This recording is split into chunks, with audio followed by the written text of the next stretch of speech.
E aí, gente, tudo bem? Tudo certinho? Estamos na segunda parte, hein? Lembra? Segunda parte da aula de globalização. E lembra que nós estamos fazendo uma discussão em que nós estamos fazendo uma relação de globalização com tecnologia, já matamos isso, falamos da relação da tecnologia com a relação do desenvolvimento dos transportes e da telemática. Depois falamos sobre a questão da globalização com a economia, matamos essa parada também. Lembre-se da discussão da economia para falar da hegemonia do capitalismo, dos blocos econômicos, da questão em relação do livre comércio e também da questão do poder das multinacionais, das transnacionais, no que se refere à lógica da globalização.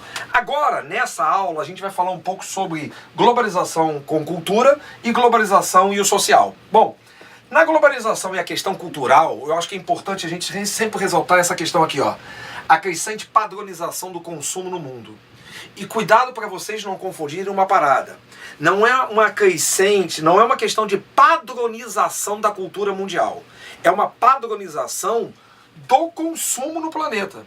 É como se, na realidade, as pessoas há uma tentativa de fazer as pessoas gostarem das mesmas coisas. Só assim vão consumir as mesmas coisas. E, na realidade, quando você padroniza a forma de consumir no planeta, ou seja, na realidade, mesmo que você tenha aspectos culturais de cada país, você tem um padrão de consumo aqui estabelecido. Um padrão que se torna o quê? Planetário. Essa é uma tentativa, até dentro da lógica da economia e do consumo, de que se o mundo está economicamente globalizado, se o mundo está economicamente integrado, é interessante que o padrão de consumo também esteja integrado, para que esse padrão possa beneficiar a economia como um todo. Repare caminhando, crescente padronização do consumo no mundo, difusão midiática do consumo padronizado, ó. Difusão midiática do consumo padronizado. Quando eu falo difusão midiática do consumo padronizado, o que eu estou dizendo? Que, na realidade, a capacidade da gente padronizar o consumo está muito relacionado ao cinema, está relacionado à internet, está relacionado à TV. Quer dizer, essas formas midiáticas acabam produzindo uma propaganda que vai estabelecer uma tentativa de você ter um padrão de consumo no mundo. Essa ideia, uma prova disso aqui, que a gente está até mostrando nesse gráfico, repara, em 2003, 35% dos jovens diziam se informar pela internet. Hoje esse percentual está em 85%. Então repara essa fala aqui, ó, internet é a minha principal fonte de entretenimento. Jovens, 43% dos jovens hoje estão como fonte de entretenimento principal a internet. Então, por isso que eu estava aqui discutindo sobre a difusão midiática do consumo padronizado. É através das mídias que esse padrão tem sido estabelecido. Repare, ali eu estou mostrando sobre esse percentual e sobre a questão em relação das resistências. Quando a gente está falando também de cultura, a gente fala de que há algumas resistências. Culturas locais, tribos urbanas, religiões. Como assim, Marcelo? O que você está querendo dizer com isso? Por exemplo, a religião muçulmana não deixa de ser uma resistência. É esse padrão globalizado. Porque quando você tem uma Barbie muçulmana, é uma forma de você... Eu estou padronizando brincar de boneca, mas eu estou me adaptando a um determinado tipo de cultura. Então é uma forma de é uma forma de resistência, de certa maneira, e uma forma de adaptação da globalização a determinadas culturas. Existe um festival, acho que muitos de vocês devem conhecer, em Parintins, no Amazonas, que na verdade é um festival espetacular entre entre o garantido e o caprichoso, que é como se fossem dois grupos culturais importantíssimos que tem nessa região, e eles fazem uma disputa gigantesca em relação de um concurso entre esses dois grupos. Um é azul e outro é o vermelho. Repare como as marcas mundiais se adaptam a essa cultura local. Repare, olha, todas em azul, se adaptando a uma questão. O cara vai tomar Coca-Cola, porém, ele vai usar o Bradesco, porém, ele vai estar usando a Band, porém, essas marcas vão se adaptar a essas cores. Então é uma forma da globalização se adaptar a determinadas culturas locais. Uma certa resistência e adaptação ao mesmo tempo. Depois eu botei a questão em relação da globalização com o social.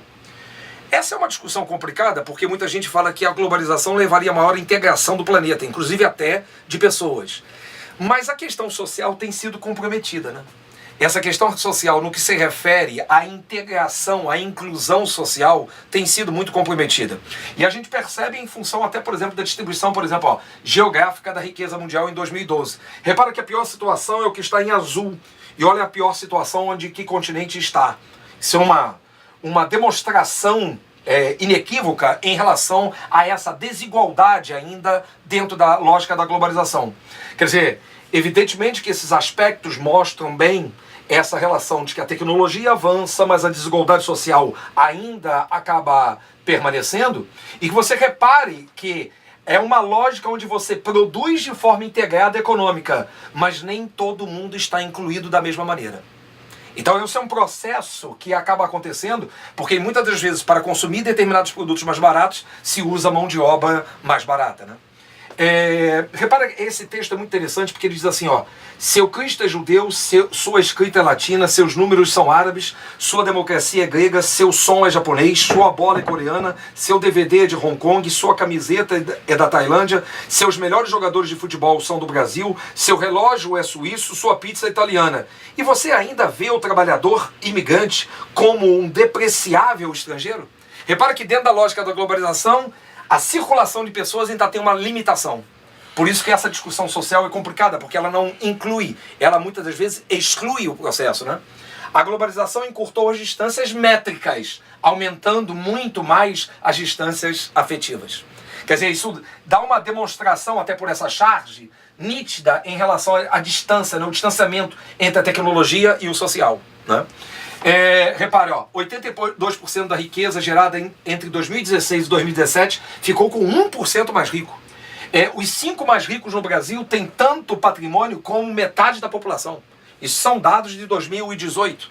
Quer dizer, que saíram em 2018. 8 homens possuem a mesma riqueza que a metade mais pobre da humanidade. Parece que a globalização não conseguiu fazer um processo de inclusão. Pelo contrário, parece um processo de exclusão. Eu gostaria de comentar com vocês uma coisa para nós terminarmos essa parte sobre a questão de alguns atores sociais da globalização. Alguns atores, algumas coisas que estão relacionadas à globalização e nós estamos chamando de atores, participantes do processo. As transnacionais, que nós já discutimos até naquela primeira aula que nós falamos de economia. A questão dos blocos comerciais, que também discutimos na parte econômica, que são os blocos econômicos. Os investidores internacionais, que buscam essa lógica de aplicar dinheiro pelo mundo, observam o mundo como se fosse uma coisa só e vão investir nos lugares que, porventura, tiverem mais retorno.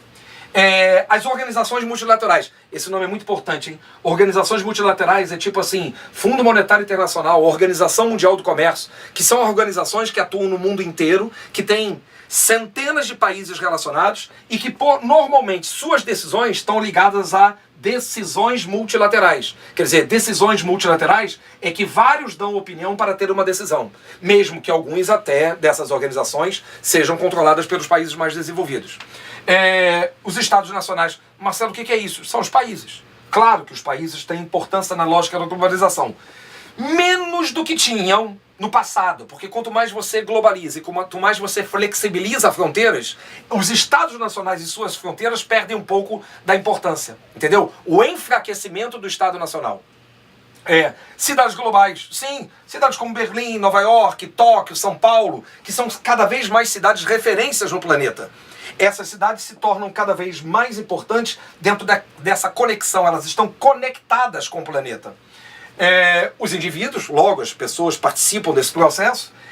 A mídia, que nós comentamos quando falamos da questão cultural, ela é fundamental nessa discussão, principalmente a internet. Não há nada que seja mais definitivo que a internet para definir a questão em relação da globalização. E as organizações não governamentais, que alguns consideram que como se fosse um quarto setor, alguns consideram que as ONGs atuam naquela parte em que a iniciativa privada e o governo estão um pouco à parte. Elas pressionam em relação a isso. Acho legal que você olhe para todos esses nomes e faça um resumo sobre esses atores dentro da lógica da globalização. O papel deles, né? Dentro dessa lógica da globalização. Bom, com isso a gente encerra esse primeiro ciclo, essa primeira aula sobre globalização. Nós falamos da parte 1, falamos da parte 2. Nos encontramos na próxima.